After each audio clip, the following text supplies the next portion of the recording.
Es muy común entre las practicantes y los practicantes de yoga la idea de que las posturas invertidas, con la postura sobre la cabeza como el mejor ejemplo, tienen un efecto de aumentar el flujo de sangre hacia el cerebro. Generalmente las explicaciones que se dan tienen que ver con una cuestión de cambio de la posición gravitacional del cuerpo y de permanencia durante determinado tiempo en esa posición, lo que generaría un aumento del flujo hacia la zona. Si ustedes hacen una revisión de libros clásicos y de libros contemporáneos de yoga, van a encontrar en casi todos, de hecho, que entre los efectos positivos de las posturas se enumeran estas ideas de mayor flujo sanguíneo al cerebro con una eventual mayor nutrición y liberación de toxinas, etc. Si buscan en blogs, en posteos, se van a encontrar con lo mismo. Las posturas invertidas aumentan el flujo de sangre hacia el cerebro.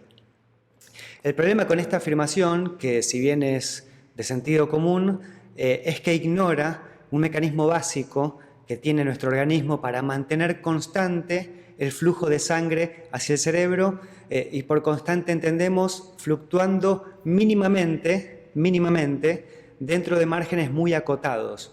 El flujo sanguíneo cerebral, así pueden buscarlo en Wikipedia incluso, se mantiene constante aún a pesar de los cambios de posición del organismo. Y la idea por detrás de esta constancia es que lo que se busca es mantener la presión intracraneal dentro de parámetros compatibles con la vida, finalmente. Uno no puede modificar mucho la presión intracraneal ni el flujo de sangre hacia el cerebro sin tener determinados efectos. Ahora, existe un mecanismo de autorregulación del flujo sanguíneo hacia el cerebro que mantiene estos valores constantes. En el año 2019 se hizo un estudio interesante en el que midieron a 20 personas entre 10 y 59 años para evaluar si la parada de cabeza realmente incrementaba el flujo de sangre hacia el cerebro.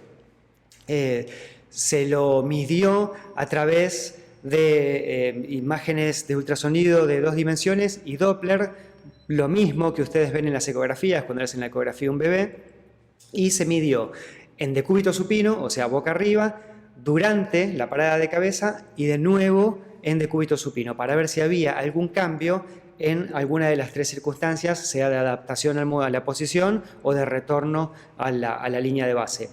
Lo que se vio es que los resultados fueron los mismos durante las 3 posiciones, no hubo cambios significativos en 17 de las 20 personas. 17 de las 20 personas en estas 3 posiciones tuvieron el mismo flujo de sangre hacia el cerebro medido, insisto, por el diámetro de la arteria carótida interna y el flujo de sangre medido en milímetros por minuto, ¿sí?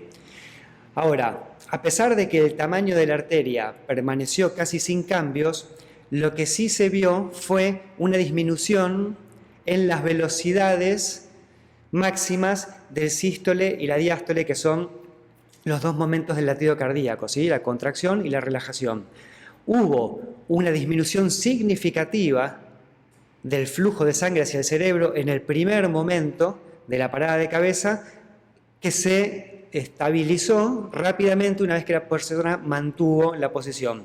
Esto es coherente con esta idea de la autorregulación de la presión intracraneal y del flujo de sangre hacia el cerebro, que no permite que haya cambios que sean, más allá de que los cambios en la postura puedan ser violentos, el sistema regula rápidamente para que estos cambios posturales, gravitacionales incluso, no se vean reflejados en este flujo de sangre, ¿sí? Sea en actividad física o en posturas estáticas, está muy estudiado que los cambios no se dan bruscamente y cuando se produce, enseguida el sistema revierte para volver a recuperar el equilibrio perdido.